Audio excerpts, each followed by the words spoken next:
ముంబైలో ఓ లోకల్ రైల్లో తాజాగా షాకింగ్ ఘటన చోటు చేసుకుంది. ఆ రైల్లోని మహిళల కంపార్ట్మెంట్లోకి ఓ వ్యక్తి పూర్తి నగ్నంగా ప్రవేశించాడు. ఛత్రపతి శివాజీ మహారాజ్ టెర్మినస్ నుంచి కళ్యాణ్కి వెళ్తున్న రైలు మంగళవారం సాయంత్రం 4:11 గట్కోవర్ స్టేషన్లో ఆగింది. అలా ట్రైన్ స్టేషన్లో ఆగగానే ఓ వ్యక్తి ఒంటిపై నూలు పోగు లేకుండా రైలెక్కాడు. అతడు నేరుగా మహిళల కంపార్ట్మెంట్లోకి ప్రవేశించాడు. దాంతో ముంబై సెంట్రల్ రైల్వేలో ఒక్కసారిగా గందరగోళం ఏర్పడింది. ఈ సంఘటన ప్రయాణికులలో భయాందోళనకు గురిచేసింది.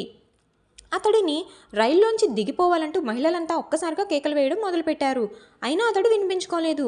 రైల్లోంచి దిగేందుకు ససేమిరా అన్నాడు. దాంతో రైలు ఆపాలని మహిళలంతా గట్టిగా అరిచారు. మహిళల అరుపులు విని టీసీ వెంటనే అక్కడికి వచ్చారు. ఆ తర్వాత నగ్నంగా ఉన్న వ్యక్తిని కిందకి దిగమని హెచ్చరించాడు.